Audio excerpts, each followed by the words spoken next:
Hello, I'm Julieta Ebbens, a health content editor at Bupa, and this is our third and final podcast on how to make a healthy change. In this episode, we will be focusing on what to do when it all goes wrong. I'm here with Sarah Griffiths. Hello. Hi, Julia. And Julieta Correa. Hi. Hi, Julia. And together we will share some tips for coping with setbacks when trying to make a health change. Previously, we've talked about how to get started, and then we moved on to cover how to maintain a change, which for many people can be one of the hardest parts. This time, we will focus on what to do when it all goes wrong. So this means if we have a relapse and we perhaps fall back into old behaviour patterns. Hopefully, this will reassure you that you're not alone if this has been happening, and you can feel more empowered and confident if or when this happens again. Sarah, can you please remind us of where relapse fits into the overall stages of change model, please? Yeah, of course. So the stages of change model shows how someone typically progresses through various phases to achieve long-term behaviour change. And the earlier stages are pre-contemplation, contemplation and preparation. So that's where the decision to change and plans for change start. And then the later stages are action and maintenance. So this is where the actual change occurs and are reinforced. So relapse can happen at any time between action and maintenance, and it's more common in the earlier days before reaching lasting change. It's also possible to revert back to earlier stages, so it can be helpful to think about potential relapse triggers early on. Definitely, it's nice to know it's something that could happen so you can be prepared for it and not worry about it too much if it happens. Julieta, can you share some real life examples of relapse that you've seen in clinic, for example, with smoking, exercise or healthy eating changes? I think there's plenty of examples I could give. One of the most common ones is relapse that happens when someone is going through a more stressful period and they find comfort in foods such as sweets. I'll give an example like chocolates and biscuits, and the habits they early formed, they go off track. Other examples could be stop exercising due to changes in the environment, such as moving house or changing jobs, or even changes to the group of friends that somehow can influence our habits, like having more alcohol to take or even restarting smoking. Definitely, it sounds like stress has a lot to answer for. Sarah, so why does relapse happen? Is it just because we get distracted with our day-to-day life, or is there something more going on?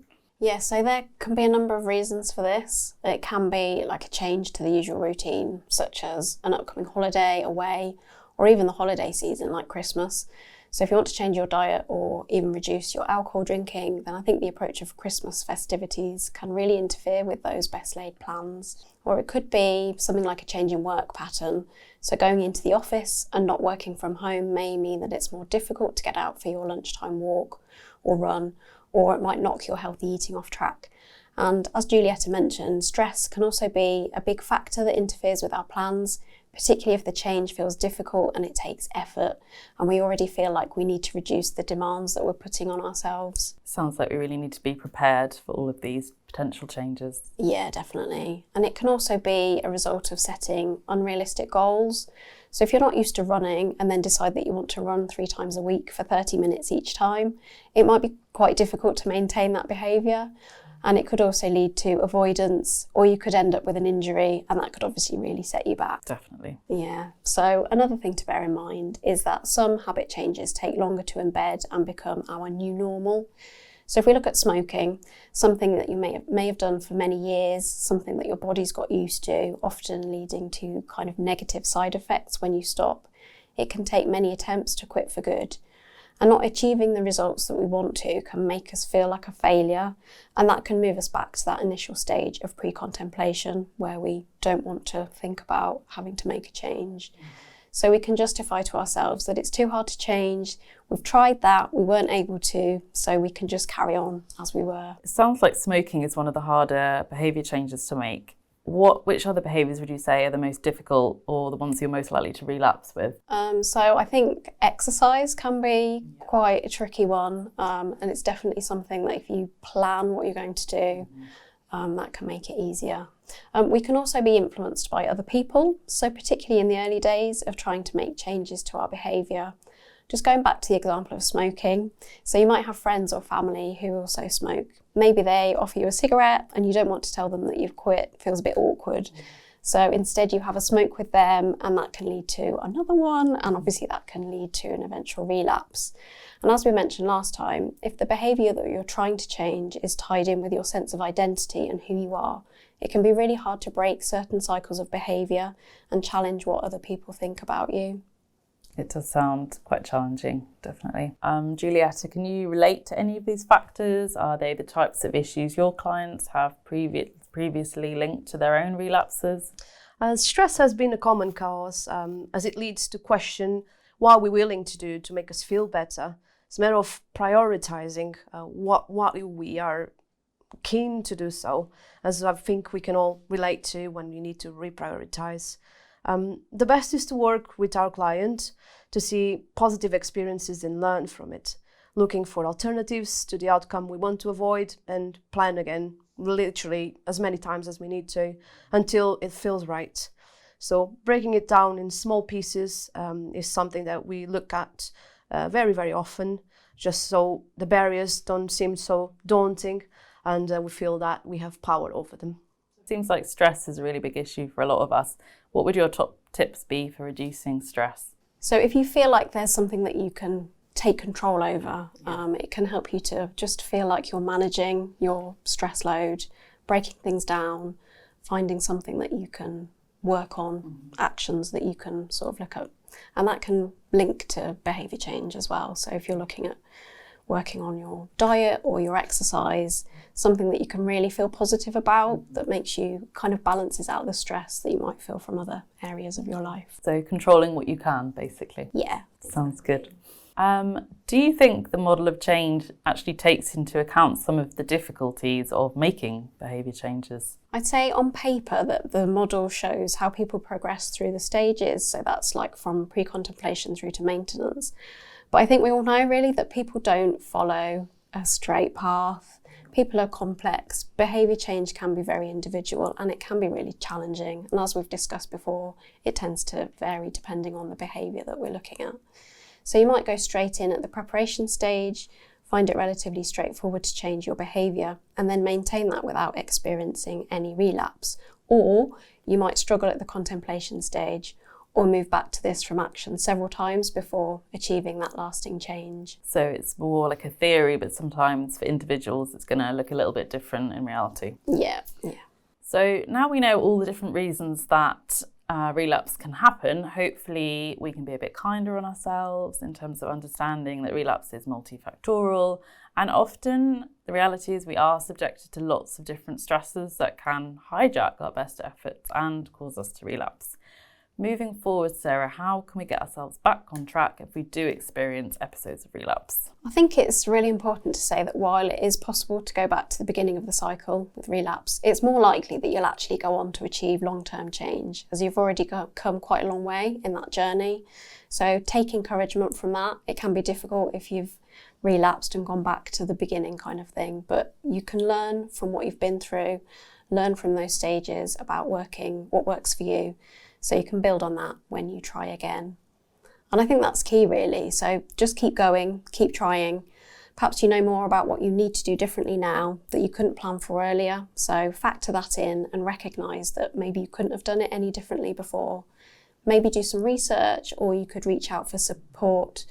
And don't forget that planning the change that you want to make in more detail can also be really helpful. And this time you'll be more aware of relapse triggers. So it's great to think around those possible situations and have some backups and ideas for tackling challenging times. Absolutely. Yeah. And then also maybe this time round you want to be accountable to someone. So this is something that can really help. If you've got someone that knows what you're trying to do and they can ask you about it, feeling like you don't want to disappoint someone, you don't want to admit that maybe things aren't working quite as you'd hoped, that can be a really good motivator. And that could be a friend or someone in your family, or a healthcare professional, or a Bupa Health advisor like Julieta. Absolutely. For people who aren't familiar with the role of a health advisor, how would you describe what you do on a day-to-day basis and how it can help people? Well, health advisors can cover different areas in life, really, and that's also complement to the interviewer-like approach we have in our assessments. So not all goes around about just diet and exercising. Sometimes it's the stress levels that we just mentioned is part of the podcast, or even an emotional reason or a family member that makes us want to give a step forward. A classic example would be wanting to be better and healthier for our kids. So we help from those different perspectives. So we touch in different areas of life that can affect our health from a physical, emotional, mental point of view. So based on that, we all have knowledge in terms of nutrition, basic health style changes we can promote and encourage people to do. We assess the results, so we'll go through everything with our client. We have open conversations, and based on that, sometimes someone might start by saying, I really want to lose weight for this and that reason, and we end up setting different goals because we come to realize that actually the changes that need to happen are not exactly what they expected or they visualized, because the knowledge about one's health kind of becomes more comprehensive as we go through the assessment. So we advise that, we guide the person to make those changes, which most of the cases people know exactly what they will need to start doing. And then we'll be there for a further support in the future, like I said, with follow-ups. So I think is a welcome, a continuation, and we leave our assessments with a confidence feeling that they can make this change and they'll have the support to do so. That sounds like a really valuable process, so thanks for explaining that. So now we know that it's not our fault if we sometimes struggle to sustain a health change, and we also know how to get back on track again. So hopefully we will all feel more confident going forwards. I think it's good to remember that making any kind of healthy change can be hard work, but knowing that it's normal to go through these different phases can help us to feel less alone. The reality is that making a positive change to our health is one of the best things we can do for ourselves, so don't give up and remember that you can overcome setbacks and move forwards. Sarah, if you had one final piece of advice for people listening, what would it be? I think this would be to remember why you wanted to change your behaviour in the first place. So what was the motivation? You might have lost sight of this, so it can really help to revisit your original reasons for change. You might want to be healthier, have more energy, feel less stressed, just be a bit happier in life. And it's also important to remember that you couldn't have relapsed back to normal behaviour without achieving some change, even if it was just for a short time. So you can really use that to remind yourself that you can do it again. And this time, hopefully, you know a bit more about how to tackle the challenges and setbacks that come along the way and then make that long-lasting change. Sounds good. And Julieta, what would your top tip be? It's actually something you mentioned earlier, even if you didn't realize, is kindness. So it might be as an unexpected thing because we're talking about behavioral change, but this seems to be an important piece when we're changing habits towards healthy living, because we need to be kind to ourselves. So any setback, anything that goes out of what we planned, can impact our motivation, not in the best way. Can lead to feelings of disappointment, frustration, some looping negative thinking, but accepting that, being kind to ourselves and trusting that there will be other action plans, other habits we can create together will definitely lead us to a happier and healthier life. I think that's a lovely place to end. So thank you, Sarah and Julieta, and thank you for listening.